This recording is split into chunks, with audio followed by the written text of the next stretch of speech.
What does statistics say about these accidents? How many of them have we seen? Well, actually, it's every winter that we've seen. The statistics of this year does not really differ from that of the last year. You see the figures here, 79 people have died in the water-related activities this winter. Well, basically, these relate to what we saw last year. We have had additional info on today on the fatality in the Dnipropetrovsk region, a person who sank below the ice, and we were not able to save him. As for the children, we saw in Kherson region and in Odessa region accidents were quite stunning because we saw 3 kids underage who died in the Kherson region.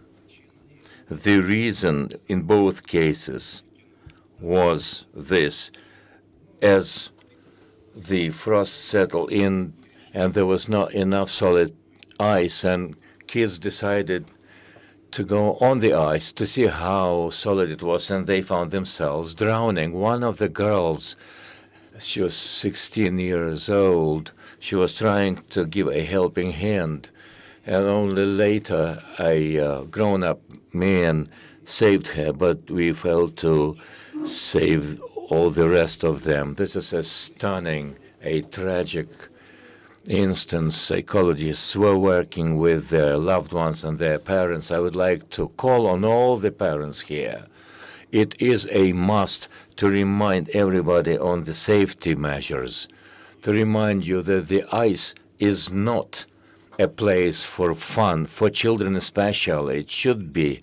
We cannot stress it enough that there is not a fun place to enjoy on the ice. As for the general statistics, 79 fatalities. Now, how many people did we save?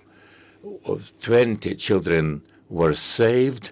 Potentially, these were likely to be the fatalities. Our rescue workers and the ordinary people, as it was the case in the city of Smila when 2 boys found themselves in the icy waters, and 2 guys actually pulled them out, and now they will be awarded medals for their heroism.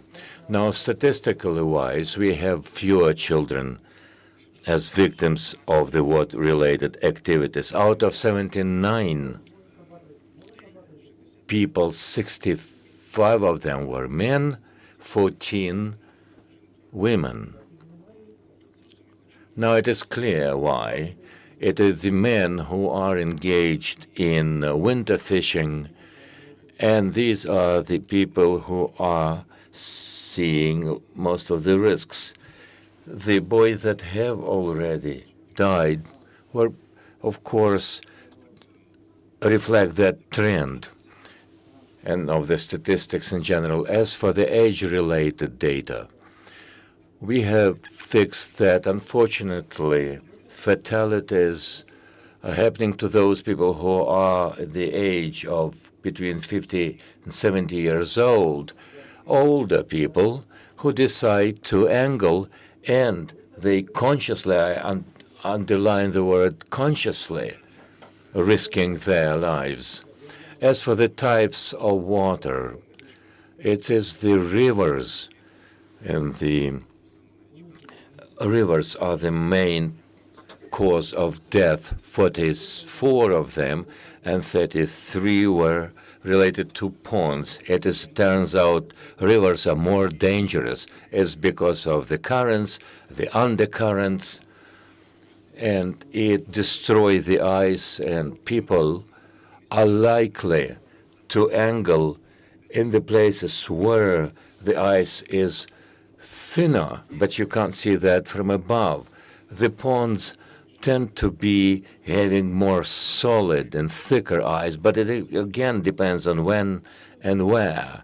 If the temperatures persist, the temperatures below freezing point, we are likely to see fewer accidents. We saw the increase in accidents when the frosts have settled in. People think that since they see the ice, it is safe. Unfortunately, it's not safe, and they will be trapped under ice. As for the causes of death, we are seeing here 42 accidents have not been identified, 17 accidents, and 3 of them were angling. Why is it that I turned to last year? We saw relative information that you see here on the screen for the current year, with 48 instances where accidents have not been identified. Their reasons, we didn't know why the person found himself or herself there.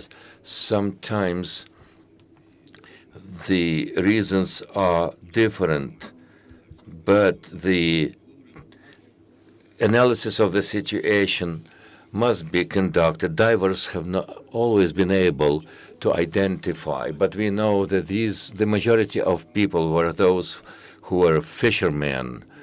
The angling was the main reason of the war-related fatalities.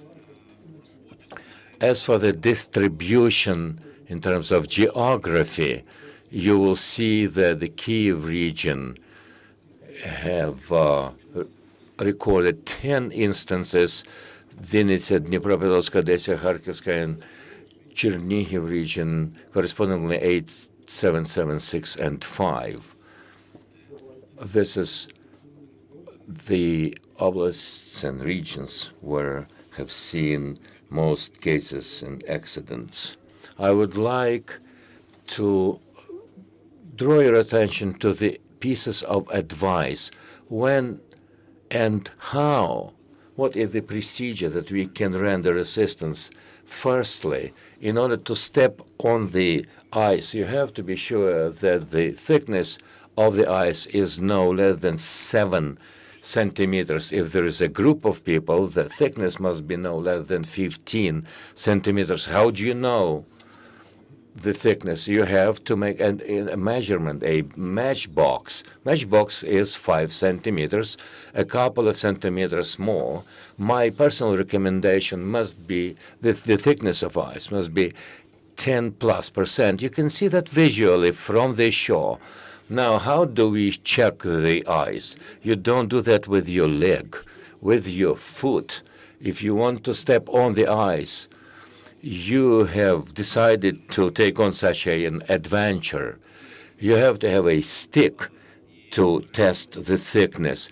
You have to be very cautious. You have to follow the tracks that are already there. You should not tread on the places that have not been treaded before. You have to know that you must not be alone. In case something bad happens, you must be seen by others, and you must be able to cry out for help, to be helped. If these are fishermen, they have to have a cord with them at least 15 to 20 meters, so that in case of an accident, others might draw and pull them out. The same goes with the rescuers. The holes that people make in the ice must not, the distance between them must be no less than 5 meters. In other words, you can't make a lot of holes around you because it pressures the ice, and as a consequence, you will see the destruction of the ice field beyond the fishermen. On our site, we have the alphabet of safety.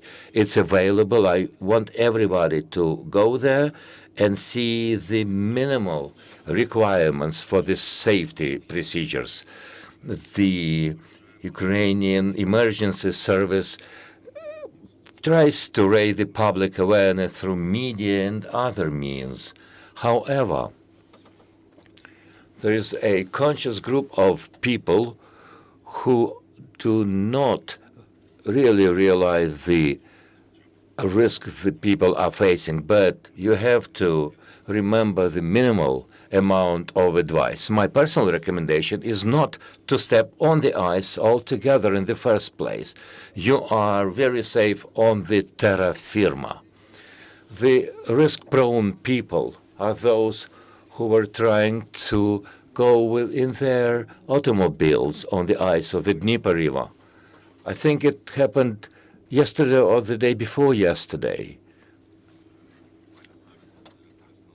I have just received a visual in the Osaka-Kyiv region, part of Kyiv. I don't know what that person was thinking, but a man in his Hyundai car drove onto the ice of the Dnieper River, and of course the car began to drown. The driver got out, and the fisherman gave a SOS signal to our emergency service, and we decided that the car will be elevated from the bottom of the river. You see the divers here engaged, the SRIM vehicle that is adjusted for such operations. What we are seeing is that the car will be lifted in a way when the divers will use some devices to pump in some air, and the car will float higher. Then we will pull it out from the water onto the shore. Can you imagine how many people have been engaged in the rescue operation of that particular car to get it land? I don't know what that guy was thinking about. Was he sober? We are now identifying this is not our competence, but I am thinking what that guy was thinking about. Potentially, this guy was about to have died. How many divers and rescuers did you have in the operation? About 10 divers and one vehicle, as you see. How much time does a person have once he or she dives and sinks under the ice field in general? It depends on the physical fitness, on the way he is dressed or she is dressed, whether they are sober or drunk. Sometimes people would last 30 minutes, sometimes 5 minutes pass and the person is dead. The data are different here. Of course, the influence is the currency. Since there is no currency, it's easier. If there is an undercurrent, you can be carried away under the ice field. Let me point out the following. When you see a person is drowning, you don't have to be a hero. Why is it? Because the ice is brittle on the place. Once you are sure in your strength, you have to know a couple of things. You don't run, you crawl. Or if you go, you don't take your feet away on above the ice, but you have to crawl and maximizing the area where you touch the ice. Secondly, you have to make use of things like a scarf, a stick, a rope, other things to make sure that you are as far as possible from the place where a person has sunk under the ice. Now, before everything you do, you give an SOS signal to the emergency service. Of course, time is a factor. Next point, if there are other people next to you, my recommendation is to set up something that we call a a live ladder when you hold each other by hand. This will ensure the safety of the person who actually pulls away other person from the ice. Once the person has been rescued, he or she has to undress, has to drink some hot tea. Of course, the rescuers are coming with the medical personnel. They will provide any necessary help. But a person must be kept in a warm or warmer environment. These are simple rules, but they will save the lives of the victim. Now, perhaps you must take care of the weight of the person that you have and the person who you are asking. You see, the person who is heavier than you, literally, they're likely to drown you with them. This is what happened with the girl, when a girl was trying to help others, and because that man was much heavier than her. And there was another person who saw the accident, and he was able to get out the girl, but had failed to rescue the lives of the other three. You see, the point is, if there are people available, it makes sense and it's reasonable to be as far as possible from the place and crawl to the particular place. Thank you, sir. We've been talking about the water-related accidents and the water rules on water. Our press center will continue our work next week. Thank you for staying with us. Stay tuned.